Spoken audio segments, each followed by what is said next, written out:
جو لیٹر لکھا ہے پی ٹی آئی نے آئی ایم ایف کو، اس کی تفصیلات سامنے آ گئی ہیں. حکومت نے تو ایک بیانیہ بنانے کی کوشش کی ہے کہ جی یہ دیکھیں نا، یہ اپنے ذاتی مفادات کو ملکی مفادات کے اوپر لے آئے اور آئی ایم ایف کو لیٹر لکھ دیا اور بڑی ضرورت ہے مدد کی پاکستان کو، اور یہ آئی ایم ایف کو لیٹر نہیں لکھنا چاہیے تھا، یہ تو گھر کی بات تھی، اس کو گھر میں ہی رہنا چاہیے تھا. اس قسم کی گفتگو کی ہے. تو پی ٹی آئی نے وہ جو پورا لیٹر ہے اس کے سارے مندرجات ہر چیز انہوں نے بیان کر دی ہے، جس سے یہ سمجھ آ رہی ہے لیٹر کو دیکھ کے کہ یہ کوئی پاکستان کے خلاف لیٹر نہیں ہے. یہ کوئی آئی ایم ایف سے یہ نہیں کہا گیا کہ پاکستان کو قرضہ نہ دیں، بالکل ایسی کوئی بات نہیں ہے. صرف آئی ایم ایف کو یہ یاد دلایا گیا کہ آپ اپنی جو آپ کی گائیڈ لائنز ہیں آپ اس کے مطابق آپ اس پر عمل کر لیں.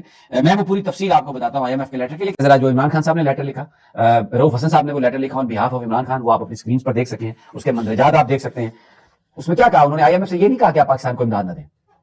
انہوں نے کہا کہ صرف منتخب حکومت جو اس کا لبے لباب ہے، صرف جو منتخب حکومت ہے جو پاکستان کے عوام کو ڈیولی ریپرزینٹ کرتی ہے، اور یہ بات آپ کی اپنی گائیڈ لائنز میں ہے، آئی ایم ایف کی گائیڈ لائنز ہیں جس کے تحت کوئی بھی ملک ان کے ساتھ ایگریمنٹ کرتا ہے کہ گڈ گورننس ہوگی، اور پھر اس کے بعد آپ جو منتخب لوگ ہیں ڈیولی ان کو دیں گے. اور یہ قرضہ اور یہ گائیڈ لائنز ہیں کہ اس میں قرضے کا مقصد ریفارمز کو سپورٹ کرنا ہے اور یہ انشور کرنا ہے کہ وہ ریفارمز ہوں. تو ایک سوال اٹھایا عمران خان نے کہ یہ لوگ جن کے پاس عوام کا مینڈیٹ ہی نہیں ہے، جن کو عوام نے چنا ہی نہیں ہے، یہ کون سے ریفارمز لا سکتے ہیں؟ یہ پاکستانی قوم پر قرضوں کا برڈن بڑھا دیں گے. اور یہ انہوں نے کہا کہ ہم آپ کو روکتے نہیں ہیں کہ آپ پاکستان کو قرضہ نہ دیں، میں اس راستے میں کوئی رکاوٹ ہم نہیں بن رہے، لیکن آپ یہ کہتے ہیں کہ 30% جو ہیں قومی اسمبلی اور پروونشل اسمبلی کی جو سیٹس ہیں، یہ آپ انشور کریں کہ ان کے اندر جو آڈٹ اور ان کے اندر جو الیکشنز کیے گئے ہیں وہ صحیح کیے گئے ہیں. ساتھ ہی وہ یہ کہتے ہیں کہ ہم آپ کو یہ نہیں کہتے کہ آپ انویسٹیگیٹ کریں. آئی ایم ایف ایک بینک ہے، وہ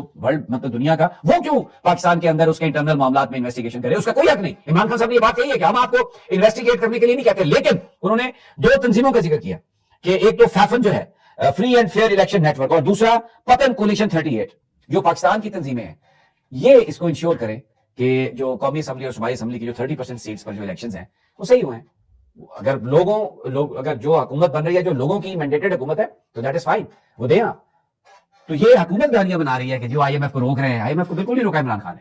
انہوں نے کہا ہے کہ ڈومیسٹکلی لوگوں کا یہ حق، اور دیکھیں اگر مینڈیٹ پہ ڈاکہ ڈلا ہے تو اس پہ بات تو ہوگی نا. اب اگر نواز اور شہباز شریف جھوٹ بول رہے ہیں کہ جی ہم نے اپنی بل بوتے پر جیتے ہیں اور یہ عوام کی ووٹ ہے، تو یہ تو غلط ہے، پوری قوم کو پتا ہے. تو یہی عمران خان نے اس میں کہا. اور دوسرا میں آپ کو بتاؤں، یہ کوئی اکیلا عمران خان نہیں، یہ محترمہ بے نظیر بھٹو کی سٹوری ہے میرے ہاتھ میں، جو انہوں نے یہ سٹوری ہے جناب کس کی؟ فائنینشل ٹائمز ساؤتھ ایشیا، اور یہ سٹوری ہے 17 نومبر 2007 کی، جس میں بے نظیر بھٹو جو جان نیگرو پوائنٹ ہے، جو U S deputy secretary of state تھے، وہ آ رہے تھے پاکستان. تو ان کے آنے سے پہلے انہوں نے یہ کہا کہ ہم یہ چاہتے ہیں کہ آپ پریس کریں جنرل مشرف کو، Pakistan needs it but it is not coming to the people and it hasn't come to the people in the past, کہ یہ امداد پاکستان کو نہیں ملی، پاکستان کے لوگوں کو نہیں ملی. اور issue of US aid was sensitive for regime that had relied heavily on Washington support. So $10 billion دیے تھے یو ایس نے. تو انہوں نے مسٹر بھٹو نے، محترمہ بے نظیر بھٹو نے rejected new government's role in facilitating fair elections and close the door on negotiation with general Musharraf. اور انہوں نے یہ کہا یو ایس سے کہ آپ پرویز مشرف پر دباؤ ڈالیں اور یہ جو امداد ہے اس کو آپ اس سے مشروط کریں پاکستان میں فری اینڈ فیئر الیکشن، کیونکہ یہ مشرف تو نہیں کروائے گا. پھر سب کو پتا ہے کہ جو کونڈلیسا رائس نے رول پلے کیا، جو چارٹر آف ڈیموکریسی ہوا، جو مشرف کو یہاں سے ہٹایا گیا. تو جو انٹرنیشنل جو طاقتیں ہیں ان سے پاکستان کے لیڈر جو ہے وہ رابطہ بھی کرتے رہے ہیں، اور عمران خان تو بالکل بہت ہی احتیاط سے محتاط ہو کے یہ بات کر رہے ہیں.